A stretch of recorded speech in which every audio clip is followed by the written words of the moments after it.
Yeah. You know, as kids. If you think about it, like, and if you're from Vegas, you know this area, like down Alta Road. Yeah. And like you get further down to like Rancho Santa Fe and all that stuff. Like that's prime neighborhood, like back in the day. And then everyone that was moving further from that moved up further and further. And it's like, that was like the super nice neighborhood. Yeah.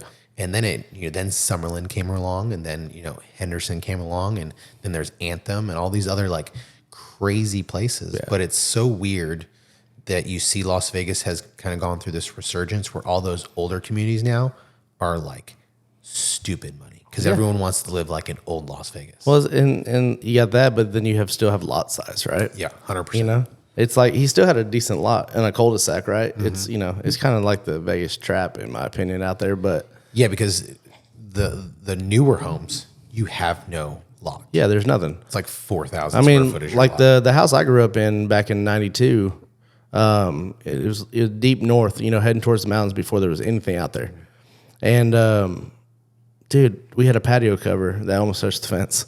Yeah. You know what I'm saying? Like it's that, or you had an entire pool with 0 lot line. Like I'm like, okay. You like walk out of your sliding glass door into the pool. Yeah, exactly. I'm like, and then the other edge of the pool touches the cement wall. Well, exactly. I'm like, there's nowhere, like people do this though. And like, I mean, we just literally had a patio cover.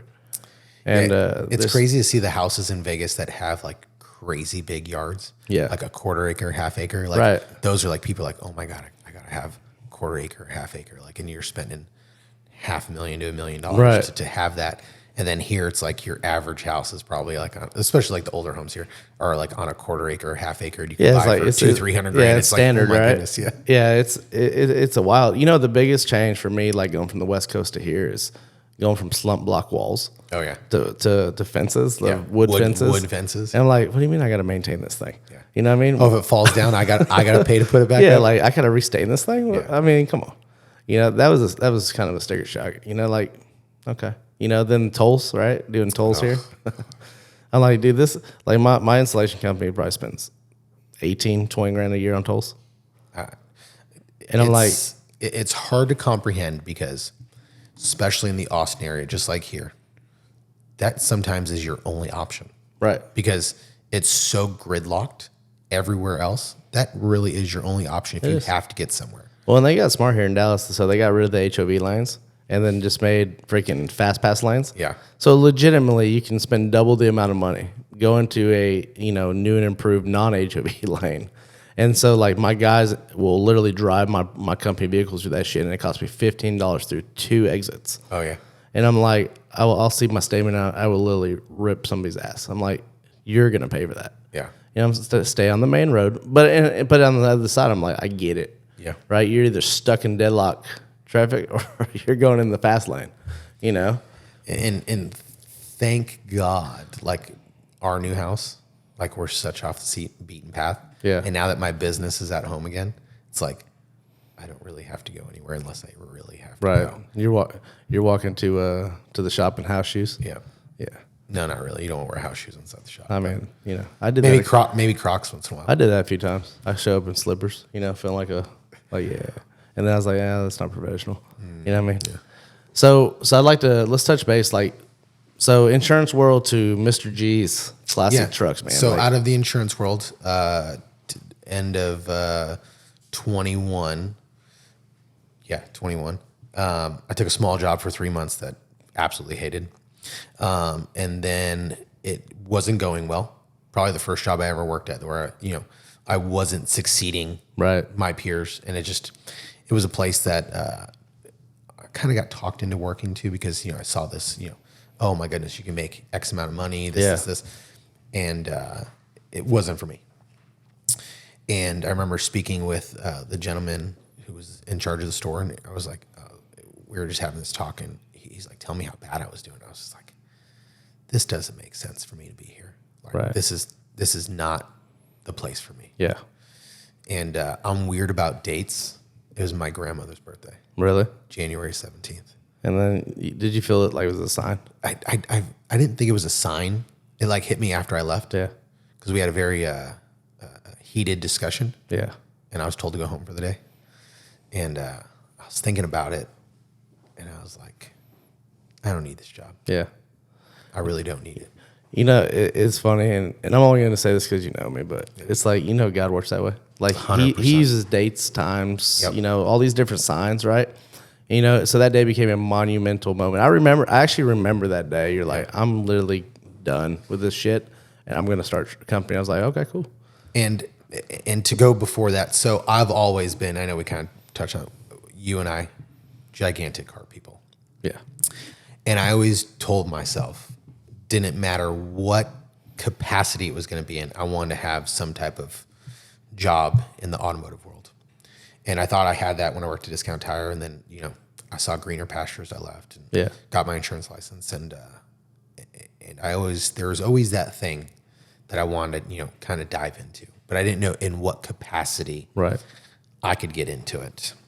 And early 2020, I really got bit by the bug again, where I wanted to start and I think a lot of people will agree with this. Sometimes it's about the hunt more than it is like getting that one specific, car or truck or whatever. Sure. It's all about going on the hunt and finding what you really want. Yeah, and you're driving all over the U.S., aren't you? Yeah, what you really think you want. Yeah. And so I found a truck, and I was looking everywhere in the state of Texas because I was like, you know what? I'm going to just find something local, couple of bucks, and, I'll have like my weekend toy or whatever. Because I'm really bad if I was going to buy something modern. I just like dump a bunch of money into it and like never get it back. So I love classic trucks like that. To me, anything from the 40s to modern, if it's a single cab short bed, if it's a dually, whatever it is, I like it. I'm into it. And so I found this 96, which is referred to OBS truck, old body style. And it's funny, 96 doesn't sound old at all. Which are, the last couple of years, they've kind of exploded again, the 88 to 98 Chevy trucks and GMC trucks. So I found, and oh gosh. I like to kick stuff, you know what I mean? And I'm very picky like you are. I wanted something like super low miles, really taken care of. So there's nothing to find in Texas. Right. I drove all the way to Houston one day to look at one that I was like, oh man, this is the one. It was like $12,000. I'm like, this is the one. I got to buy it. So I drive out there, and when I get there, I'm just like, this thing is a hunk of junk. Like, it's not what I was envisioning. So then the hunt starts, and I mean, when did Marketplace like really start popping? Was that like 2 years ago? 3 years ago? Yeah. Okay. So this is like before Marketplace really took off, and I'm still looking on Craigslist. And then I'm looking on eBay, and I'm like just looking everywhere. And then find this truck on eBay. And thank God on eBay, there's ways around eBay. Yeah. He had his phone number posted. Oh, yeah. So I call him. I love when people do that. Yeah, call him, and I'm like, hey, I'm interested in this truck. I think he was asking like 15 grand. I go, I got 12 grand. I want to buy the truck. And he's like, you're close, but you're not there. And I'm like, well, what's the number? I go, I'll send you some money right now, and I could be there next weekend. So we agreed up on price, and me being the way that I am, it was like right outside Chicago. So I got family. I got a couple friends that still live there. I hit up my buddy Colin. I'm like, hey, you want to go on a road trip? He's like, what are you talking about? I go, I'm going to fly into Chicago, buy this truck, and drive back to Austin. And he's like, fuck yeah, let's do it. So buy a plane ticket, go out there. The truck is exactly what I wanted. Pay the man, get in the truck. We go have lunch with my aunt that still lives there. And then we just got on the road and drove it all the way back from outside of Chicago all the way to south of Austin. So 96 Chevy, eBay special. Yep. Super clean, 80,000 miles. You just took a risk. Yeah. He's like, fuck, I'm going to put it on the road. Like, yeah, let's drive it home. You weren't worried? Yeah. No? It was funny because when I got there, I'm like looking it all over and checking it. And like right before we left, I was like, let's check the spare tire. No spare tire. And I'm like, I got AAA. Fuck it, let's do it. Yeah, right. So yeah, we'd left on like a Saturday. We got home like Monday morning. Like we stopped in St. Louis. We stopped a couple places because we wanted to just make a trip out of it. Yeah, yeah. And then that is really kind of spawned or got my interest like really moving again in trucks. Yeah. And then being the salesman that I am, I was like, these are really starting to gain popularity. If I do like the normal things I like to do to a truck, like clean it up, detail it, have it polished, Right. put some different wheels on it, make it my own, someone's going to want to buy it because I've already had offers for it and I haven't even like touched it yet. People are like hit me up on Instagram, like, hey, can I get this? Or is it for sale? And Oh, I'm yeah. like, no, I just bought it. I'm literally still on my way home. Yeah. And this is like back in the day when all I was like my personal Instagram. Yeah. And then I started like a separate one just for truck content. And I was like, man, these things are just like gaining popularity like crazy. I was like, I think I could make, like, if I sold it, I think I make like $4 or $5 grand on this truck. Yeah. And the idea came around and I was like, you know what? I'm just going to list it. I listed it for like some absurd price. And people like just ragging me about the price. And I'm like, the truck's going to sell for this price. So like probably a couple weeks goes by and I have a couple offers that are like close to what I was asking for. And this guy hits me up. He goes, hey, I got a mint condition 01 Z06. And I'm like, well, that's not what I need, but I know the value of it. It's like a 20,000 mile car. So super nice. And I was like, well, I'm not interested unless it's a straight trade. And he goes, I want that truck. So me and your cousin, my wife, drove to Waco, met this guy, brought the title. I brought my title. He's like, I want it. Did a trade, listed the Z06 for sale immediately. Yeah. Because if I knew I kept it, I'd put like 20 grand into it. It'd have a pro charger on it and God knows what else. Right. And sold it like 6 days later for $22,500. And I was like, okay. So then I was on the hunt for another truck. Yeah. So you still picked up $7 grand. Yeah. And I made like $4 or $5 grand because I put wheels on it. Oh, okay. So you put some I money made it my own. And then the hunt started. And that's when I like really was like, I'm going to start looking for trucks the same way I looked for that green truck. Yeah. And I'm going to start buying them. I'm going to start selling them. And that's one thing that I've noticed, like watching your stuff, is you're not looking just for everyday shit. No, I want something. It's like that damn Jimmy, right? I'm like, how in the world is this $80,000? I'll have to send you some. I'll have to send you some pictures so you can post it. And because you ended up selling that, right? Yeah. So let's get to that. So, anyways, I go through a couple of trucks. The truck that I actually bought after the green one, I still own. It's like, I don't know, I can't sell it. It's something like literally it's torn apart in pieces right now. Yeah. And I have such big plans for it that I'm like, I just can't sell the truck. And I've had multiple offers that I've like accepted and then like deal doesn't go through or like trade offers. Like I've multiple times where I could have got rid of it and I haven't. Right. And which says a lot because I've seen you go through some big ones. Yeah. And I don't know what it is. But that's how the blue truck's been for me. Like, It's like, dude, I had it for sale. I had it consigned. And I was like, I can't sell it. Exactly. And that's when I called you. Just like, hey, we need to do something. Yeah. So, and then it like just snowballed into like finding one, doing a couple small things to it and selling it. Yeah. Finding one. And I kind of grew like a little presence in the truck community.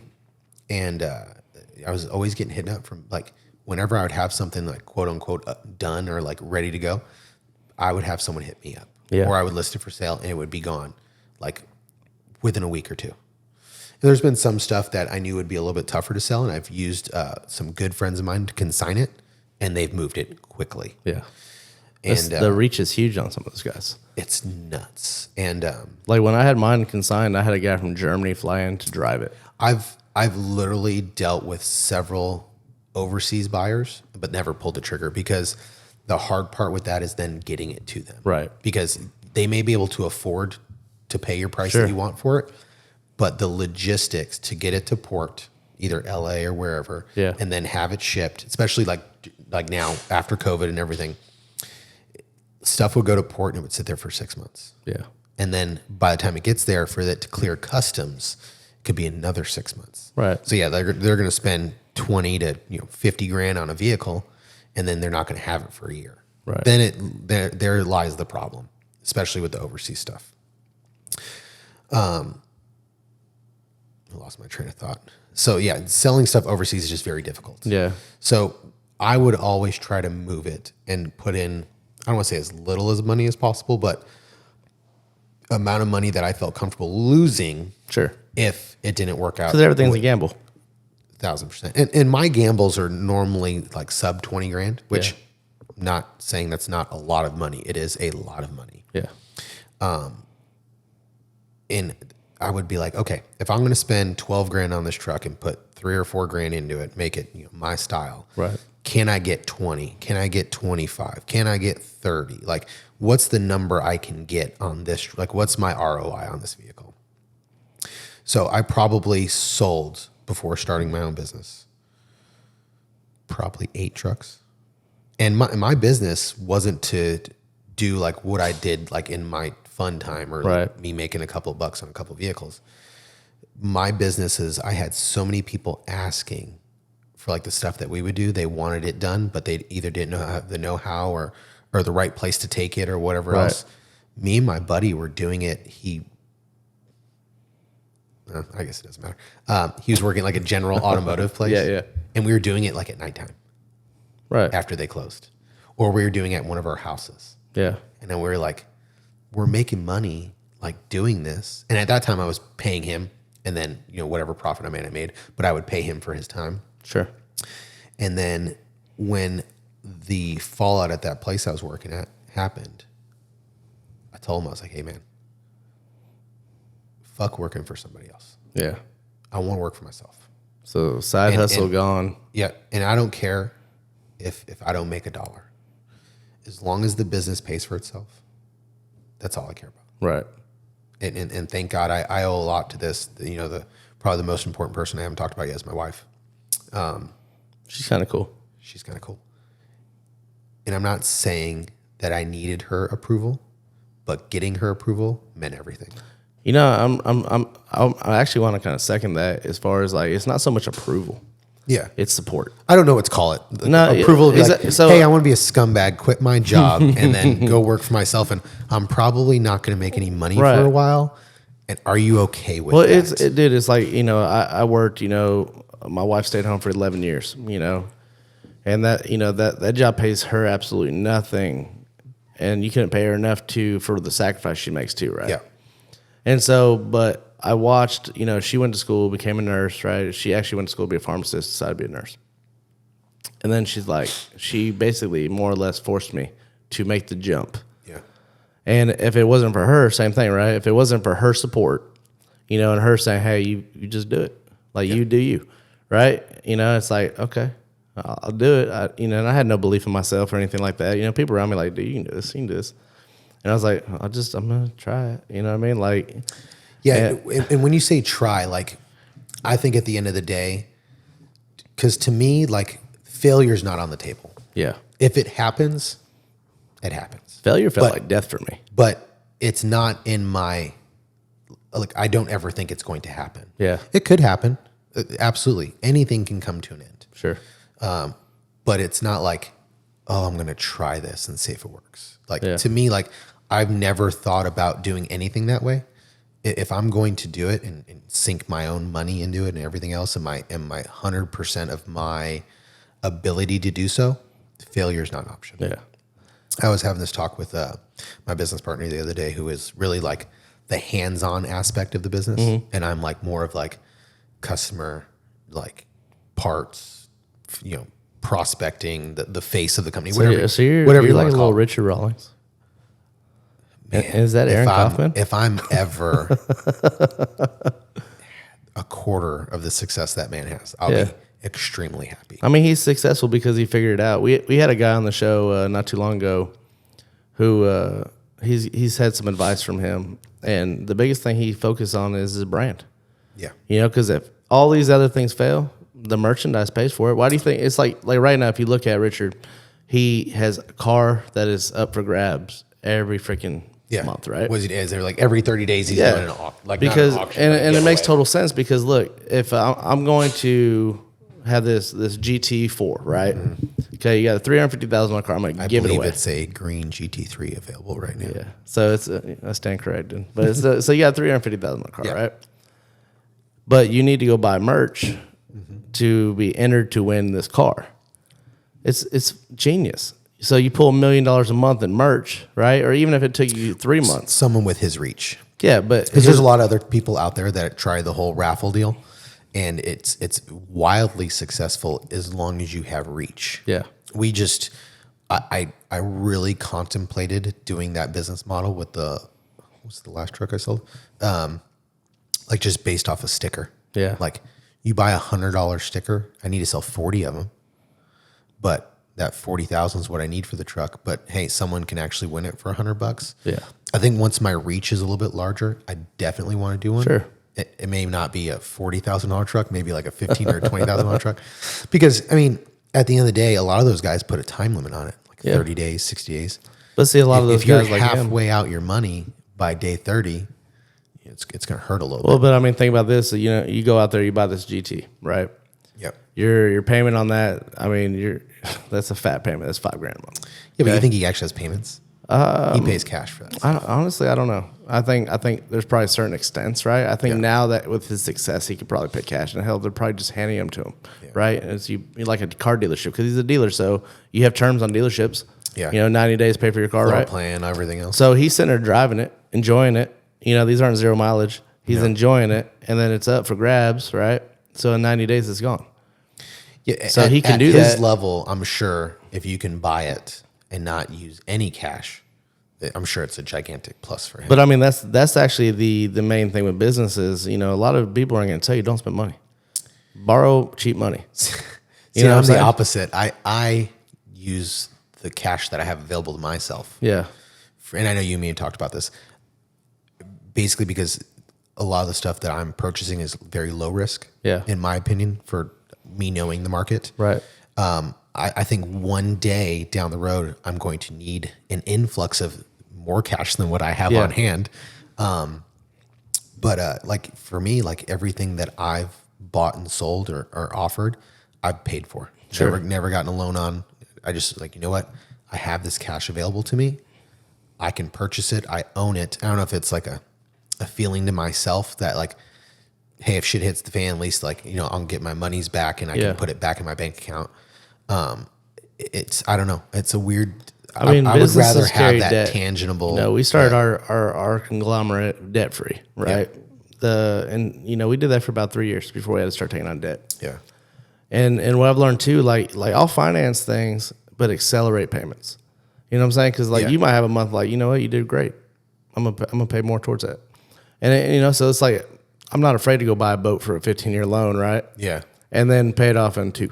Oh, 100%. You know what I'm saying? But I'll do it because it's borrowed money, keeps your cash flow up, right? And that's a lot of businesses will realize that once you start having employees, because you got to pay your employees no matter what. That's where I'm at now, coming close to year 2. Yeah. And having people that I'm responsible for paying, and we pay on a weekly basis, is, if you have an off week, that cash comes out of my pocket. Yeah. So it's like, oof. But knowing like, hey, I'm going to make it back next week, sometimes that's what you got to do. Right. But and it gets scary. I mean, I can tell you personally, there's dark days. Oh yeah, And, I've paid payroll myself. Yeah. And like, you know what? I learned a lesson this week, or something happened, or this. I've never had a customer not pay, so I can't say that. But like, things didn't go as planned. Sure. So I'm going to cover payroll this week. Right. And thank God I only have 2 guys that I'm responsible for. One of them is technically a business partner because Right. he handles all my back end stuff. The stuff that I don't have the knowledge of, I let him handle. Like me finding customers, prospecting, and like, thank God the little reach I have has brought us a ton of business, and that word of mouth is like obviously number one that keeps bringing business back to me. Right. That, thank God that I have that customer base. Or else, because if you try to start a business with no customer base, you are in for a long start. Oh yeah. I mean, that's one of the things I tell a lot of people, that want to start like in my industry or any industry is go work for somebody. Yeah. You know what I mean? Go get knowledge that they're paying you to get. Yep. Because if you just jump all in, I don't care if you have $100,000 in your name and you're like, yeah, I'm going to drop $50,000, I'm going to start this business. It's going to fail because you have to be, versed in what you do. Yes. And, fortunately you already had a passion for cars. So it's like, and you already kind of dabbled in it as a side hustle, right? And I have someone that I trust fully that I know knows all the things that I don't know. Right. Like literally, I could watch this man tear a vehicle apart to nothing and put it back together. Myself, I don't have that, mechanical ability. Of course. Am I mechanically versed and do I know my way around a vehicle? 1,000%. Yeah. But once wiring and stuff like that gets involved, I'm like, I hate wiring. Nah, bro, Dude, that's wiring stuff, man. That's not me. Like, I don't want to do that. That's not my thing. So, but like suspension stuff, wheels, tires, big brakes, all the stuff that's like, we call it easy money. Right. I absolutely love that.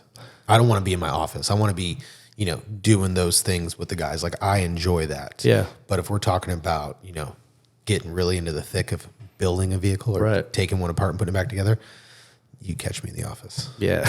And the air conditioning. We finally have an AC shop, so there's all AC now. So thank God. Dude, I was, in coincidence, I have AC in my shop, right? I didn't always have AC. Dude, the first 3 summers, because I'm going to include the summer, because we just moved in the new building almost 30 days ago. Yeah.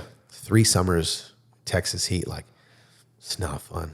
It sucks. Dude, it's rough. Hot. In a metal building, too. Yeah. It's With one porta-cool and some fans, just trying to make it through. That's just extra sweat. You know what I mean? That's nothing. I want to kind of like end this last section of the podcast and talk about, how Mr. G's, I've seen it in the last 2 years become, a pipe dream to actually being a successful and, and respected business. How are we going to, like, what are you doing now to get people to actually find you? Because the one thing I've noticed as a consumer is hard to find good vehicle companies, like in the classics, because dude, there's a bunch of them out there, and they do not do what they're going to say. So I know we talked about brand briefly. I am solely focused on my personal brand and then my business brand second. I know that sounds counterproductive. What's a personal brand? So just like myself. Okay. So I'm the owner of the company, sole owner. And then my business partner handles everything on the back end. So people are looking for someone like myself, I believe. They're looking for I always like that phrase, I got a guy for that. Yeah. I want to be the guy. You need something, I want to be that guy. Yeah. Whatever it is. If it's coming and having your vehicle worked on, or if you just need parts, or whatever it is. Right. So I have took it upon myself to build my personal brand first, and then my business brand second. But yeah, we have, all types of social media and websites, live, all that stuff. But really what has built the business has been word of mouth advertising. Yeah. And just taking care of customers and them like literally my realtors referred me 2 or 3 amazing customers. I mean, my entire thing's built off word of mouth. Yeah. And that's how it has to be. And because you actually deliver what you say you're going to do. Yes. Because honesty is one of those things in the car business that a lot of people seem to forget. It's really, depending on what you're doing, it's based 100% on communication. Yeah. If you cannot communicate with a customer, and we're talking like long-term build stuff, like not something that's going to be there for 2 days. That's right. Obviously there's going to be communication, but it should be very simple. Sure. But like long-term stuff is solely based off communication. Like if the customer doesn't understand something, like it is my job for them to understand it. And if I didn't understand it, or if I didn't explain it correctly, that's on myself. Yeah. And I've come across that, in the first 2 years of business where I should have explained something differently, or I should have went more in depth. And, it's just learning curves of starting your own business. And I think too, like some of the expectations people set, right? They can be a little extreme, Yes. and we're in a society now where everything's about, I need it tomorrow. Yes. You know what I mean? Like I got some of these friends on Facebook that I see, and it's like they need their grass mowed tonight at 7:00 because their guy didn't show up. Then get your ass out there and mow You know the what I'm grass. saying? Like it's instant gratification, instant everything. And I'm like, and I can see that from the outsider. Like, I'm like, you're gonna take my truck now. Like, I could really use it back by Friday. Yeah. And like your truck, your family. Like I told you 2 weeks ago, hey, this is the day I'm thinking about coming to get it. Yeah. Because at the end of the day, you're important, but I have other customers that are important too. Right.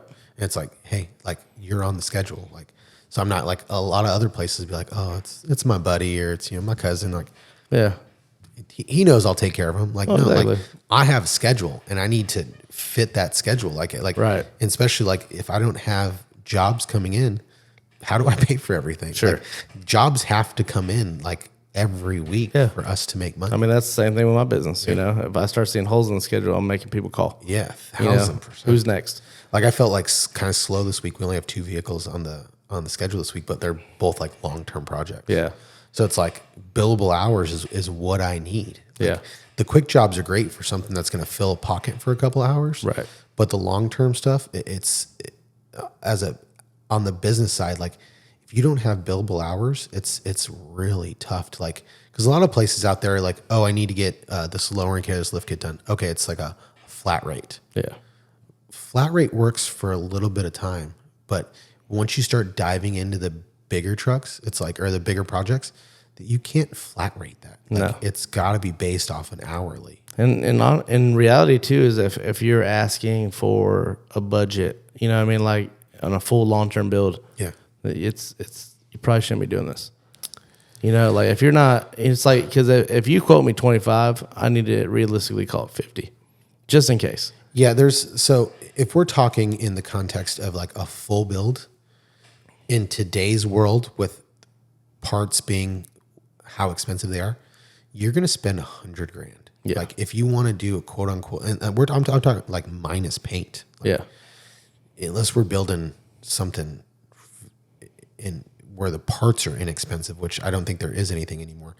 To do a full build on something, you take something, pull the body off of it. Whether you buy a chassis, you refurb the factory chassis, the factory frame, whatever. I mean, with time, you could spend $100,000 pretty quick. Like, and people are like, oh, I don't understand that. Like I could put into context a personal vehicle of mine. I paid 20 grand for this truck. The chassis that was underneath of it was not up to my standard. I sold that for $10,000. So, okay, so now I have a $10,000 truck. Well, now I need to replace the actual foundation of the truck. Well, the one that I want with brakes and everything is 20 grand. Okay. So now I got $30,000 for a body and the chassis. Okay, well, now I need a motor. Well, I'm not going to buy a $20,000 chassis and put a $1,200 motor in it. So you buy an LS3. Well, a stock LS3 doesn't look like it belongs there. Right. So, well, if I'm going to paint it and I'm going to make it look a certain way, might as well put a cam in it. So that, $6,000 long block that you bought is now a $15,000 motor. Right. Okay. Got to put a transmission behind a motor. A decent 4L80 or 6L80 or 6L90, you're going to spend, even if you buy a used unit, $2,000 to $5,000. Yeah. Okay. Well, now it needs to roll. So you got to buy wheels and tires. Okay. Your wheels and tires, do you want cheap stuff? Do you want nice stuff? Even if you need to clear the modern brakes nowadays, like we were talking before the podcast, you need a 20-inch wheel. Yeah. A decent set of 20-inch wheels with tires are going to cost you, what, $2,500? Minimum. I spent $6,000. So we're getting close to $50,000, $60,000 for a truck that is in pieces. Yeah. That I'm not going to paint. So then you add, if I didn't own a shop and I took it somewhere, I think the average labor rate, not unlike quick stuff, but long-term projects, is anywhere from like $100 to $125 an hour. Yeah. Just think about the time to run brake lines, run fuel lines, plumb your fuel system, install your motor, install your transmission, have a drive shaft built, bleed all of your brakes, to do all those things, okay? Then you're not going to drive around with a bench seat that's 60 years old. So you have the interior done. Yeah. Well, now I need a stereo, or at least something to listen to, right?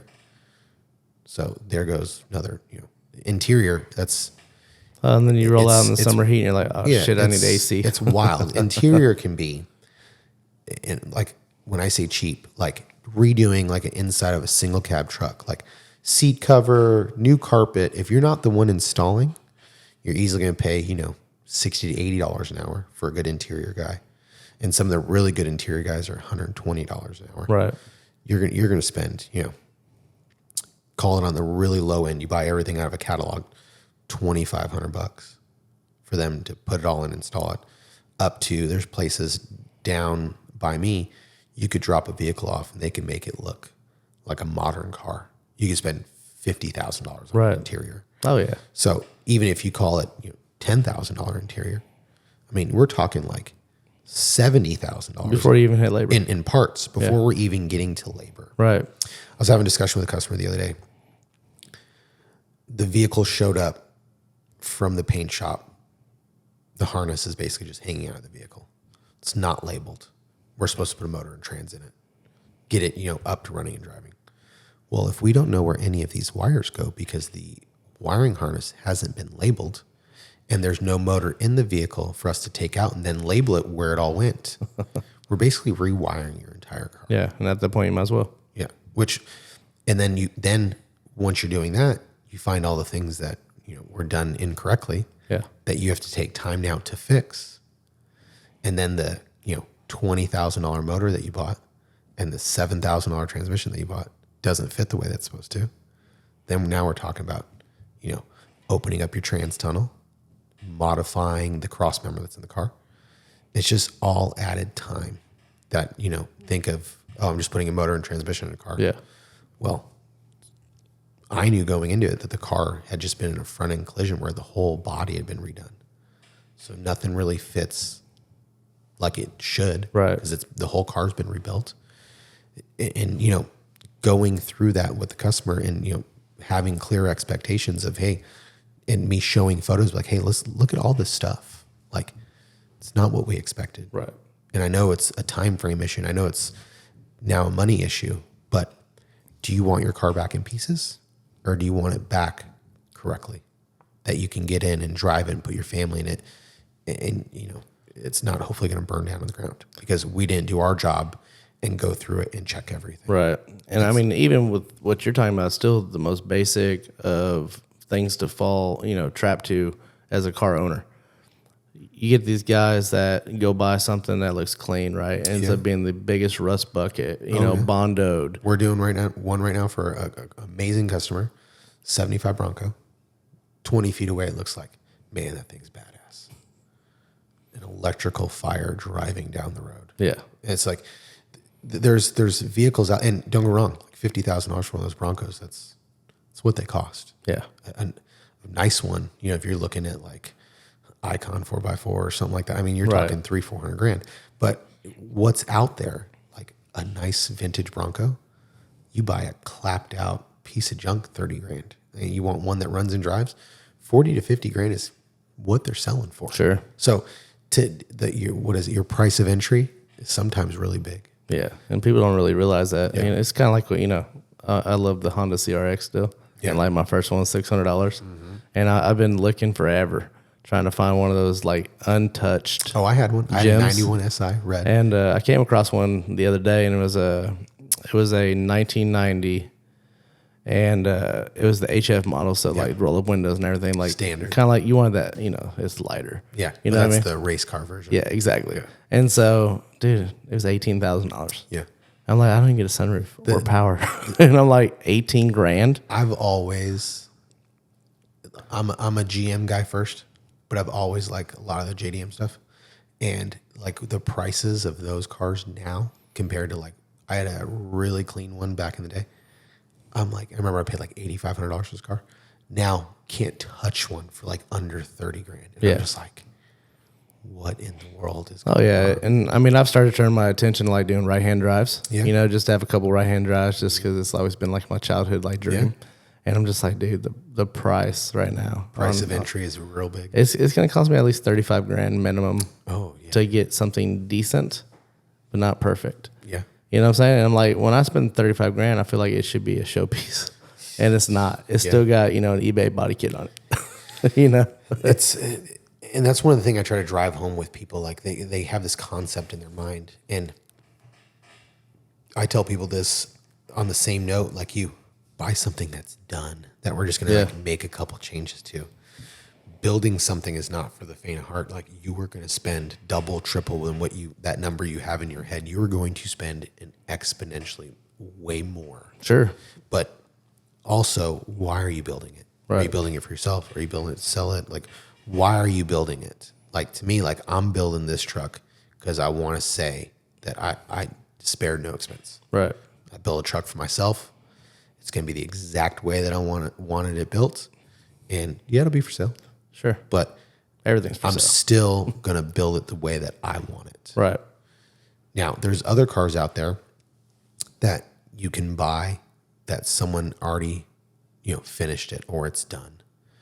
And that's a great starting point for some people because then you could just put your little spin on it, or you could change the wheels, or you could make the little things that make it your own. Right. So I tell people all the time, hey, unless you want to spend some like absurd amount of money, find something that's 95% done that you can just make a couple changes. And that's kind of where I'll leave it too, is for this episode. But personally, you know how many cars I've bought, put a shit ton of money into, never finished them, and then sell them for half of what I put into it. And it's like, don't buy something and put money into it if you're not going to either, one, finish it, two, keep it long term, or three, you have the habit like me, you get bored. Like if something sits too long, I'm like, it's got to go. And it's like, and it's weird. Like I hate it because it's like I bought an RV a year ago. I've used it 4 times. It has not gone out this year. And I'm like, I feel like I need to sell it. Yeah. It's because I don't have the time to go. It's much fun as we had in it. Yeah. I'm like, it's got to go. You could like rent one for the weekend. Yeah. And I'm like, dude, I'd rather take that money and go put it like in a cabin that's VRBO'd. Yeah. You know what I'm saying? Like, I used to have this customer in Las Vegas when I was an insurance agent. Every year they'd go buy like a gigantic motorhome. Yeah. And like $300,000. And the next year they'd like go buy a new one and trade the other one, and they give them like $200,000. I'm like, yeah, hold on. You just lost $100,000 so you could get the 1 year newer model. And I was there for 5 years. They did it 4 out of the 5 years. Dude, that's nuts. And I'm like, you just blew $400,000 in 4 years just because you want like the new feature or the new model or the new. And a lot of times it's not even that different. Yeah, and every year they would use it like twice. Yeah, like each one had like 6,000 miles on it when they got rid of it. And I'm like, what the heck? Some people are like that. Yeah, it's but I mean, dude, that's a whole different like conversation that can go so many different ways. People and their wastefulness, and I mean, I've wasted a lot of money too. Don't get me wrong. 1,000%. I mean, I don't think you have hustle or grit or a grind and can say that you've never wasted money. I've thrown a lot of money against the wall. You know what I mean? Like, yeah. And and we learn. Most of the time. Most of the time. Most of the time, we still make some mistakes on some of the things we buy. But I think I don't know if I like to use the word mistake, but those are all just learning lessons to getting you to wherever you're going. It's a mistake the second time around. Yeah, don't do it twice. But I think like in my business, I put a lot of money, like my own personal money, into the business to grow it and to buy. Like this in the spray foam business. Like if you don't have a spray foam rig, can't make any money. No. If I don't have a lift, can't make any money. Like to start a shop. Like if you don't have all that stuff ready, I mean, we're talking $40,000, $50,000 to get the ball rolling. I'm just gonna go down to Harbor Freight and I can start a shop, right? Sure. You know what I mean? Like I can get, you know how they sell 2 post lifts at Harbor Freight. I mean, maybe. It's still stuck in the California Bay waiting to come in. Yeah, I need to send you a picture of the one I got from your family because we've been beating the brakes off of it. Yeah, yeah, it's our main one now. Dude, it's great. I mean that lift was. I wish I had the height. You know what I'm saying? That was my holy drawback, and that's why I told you, like, if you ever need to part with it, call me first because. You know, when he passed away, like I wanted to own as much of his stuff as possible. He had some badass shit at his place. And he was just a genius, and he'll be greatly missed. But I'm glad you got that one, man. And I mean, it's not every day you got this 12-foot tall 2-post lift either. And it's crazy, like to go to his house and like see how he was living at his age. Yeah, dude. Couldn't have asked for a better life. Nah, he definitely was doing it. You know what I mean? Like, and I mean, some of his boys, they jump in their plane and go have breakfast in Oklahoma. Yeah. Paint a picture. This gentleman lived in an airplane hangar. That was a house that was 2 stories that had every toy a man could probably want. So one of my favorite pictures of him is him standing like with his plane, his Porsche, and his old 56 Chevy truck. Yeah, I'm like, dude, it's killer. It's like I need that life in 30 years from now. I mean, it's you know, we all have dreams and goals, and you know, but this is what's going to get you there. 100%. You know, and so I want to leave on that. And guys, check out Mr. G's Auto. We'll have a link, and we'll tag him in the post of this. But check him out. He's in the Austin area. He's one of the most premier guys out there. I'm not saying that because he's family, but I've personally seen what he can do. And if you're looking for something in particular that you can't find, 6'4" Impala, Continental, whatever it is, doesn't matter. If it's old truck, he'll find it. So you call him up, you know, reach out to Pat. Man, dude, is a pleasure. Appreciate you. And I know this is the longest conversation we've had in about 3 years. we're both busy people. It's tough. It's tough being an entrepreneur. It's I feel like whenever we have time to connect, we spend the time. Yeah. But yeah, it's like if you call me, I miss a call, or I call you and you miss a call. It's like, dude, it's back and forth. Hey, and then we give up. And then my wife's like, "Did you talk to Walter?" Yeah, for like 10 minutes. And then she's pissed. I tried calling him. He didn't answer his phone. I go, he'll call you back. It might be a couple weeks, but he'll call you back. She'd be like, fine. I'm like, all right. She's instant gratification. If you do not answer her call. Oh, I'm the same way. Like, I'm big on instant gratification. But yeah, like when it's family with her, if you don't answer the phone. Oh, dude, it's brutal. Yeah. She'll beat us. Shout out, Val. Yeah. We love you. 20 phone calls I get a day. Yeah, exactly. Love you, babe. Well, guys, we'll see you on the next one.